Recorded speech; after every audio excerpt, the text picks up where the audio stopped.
Today is World Rainforest Day, and here at the British Lichen Society it is a privilege to join our friends and colleagues across the globe to celebrate our temperate and tropical rainforests. My name is April Windle and I chair the Education Committee for the Society, and I'm currently stood in a wonderful example of temperate rainforest here in Devon. This site is situated within the Dart Valley Woodland Complex, which is a 17-kilometre stretch of riparian oak wood that contours along the River Dart. This site specifically is a relic area of broadleaf woodland overgrowing this boulder clitter, and is completely surrounded by coniferous plantation. These oak trees that are found here, they're stunted and they're gnarled, and they're absolutely covered in a suite of oceanic and hyperoceanic lichens. Along the western seaboard of Britain and Ireland, we have a network of internationally important woodlands called Atlantic woods. These are sites of ancient origin that are subject to clean air and experience an oceanic to hyperoceanic climate. Within this Atlantic woodland complex, you have temperate rainforests which lie within the hyperoceanic zones of Britain and Ireland. And these sites are subject to rainfall consistently over the course of the year, and also stable temperatures between the summer and the winter months. As a result of these conditions, these sites are absolutely teeming with biodiversity and are of particular interest for the lichens and bryophytes which occupy these sites.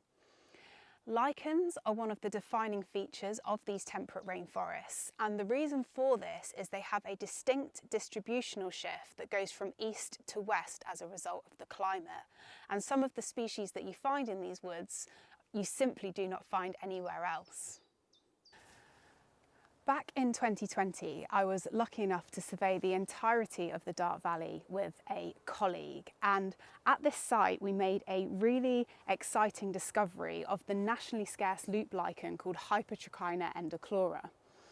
The reason that this is such an exciting find is because this is a strictly hyperoceanic species of lichen, so it will only grow in areas where there's very high rainfall.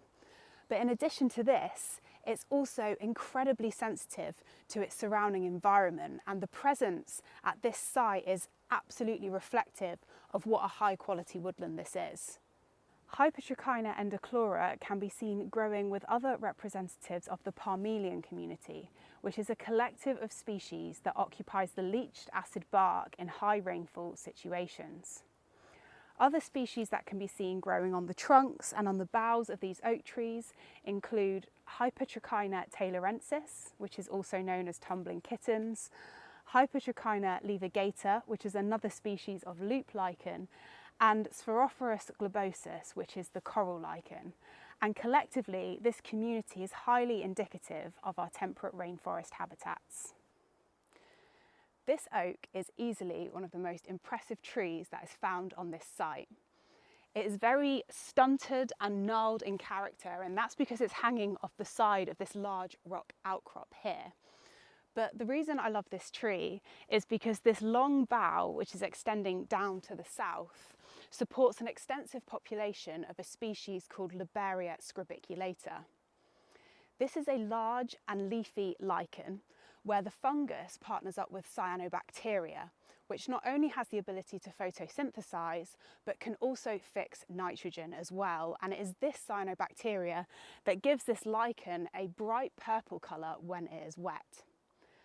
Unfortunately, Liberia scribiculata has seen monumental reductions across England, and this is as a result of historic air pollution. And it is wonderful to see it growing so extensively at this site, where we have confirmed it from 5 trees. A survey that we did a couple of years ago confirms that this site supports the largest population of Liberia scribiculata, where unfortunately it has been lost from about 83% of its historic localities across the county. So it's fantastic to encounter it in such abundance at this site. As you move up slope onto the gentler and more stable terrain, these oak trees reach a considerable size. And this oak here has got 3 species which are particularly interesting. Two of these species are referred to as Stictas, or the stinky Stictas, because they produce a really pungent smell of fish when they are wet. In addition, a really neat adaptation that these Stictas have is breathing pores on the underside of the surface called siphelli. And these breathing pores enable the lichen to continue to photosynthesize even when they're completely saturated with water. Here we have Sticta fuliginosa, which is a big, leafy and very robust lichen, and it really does just hang off of the surface in which it's growing. And then the other one is Sticta limbata, which has these fantastic powdery edges which are grey in colour in comparison to the brown for the rest of the thallus. The third species growing on this trunk is Nephroma levigatum, which is also known as the kidney bean lichen.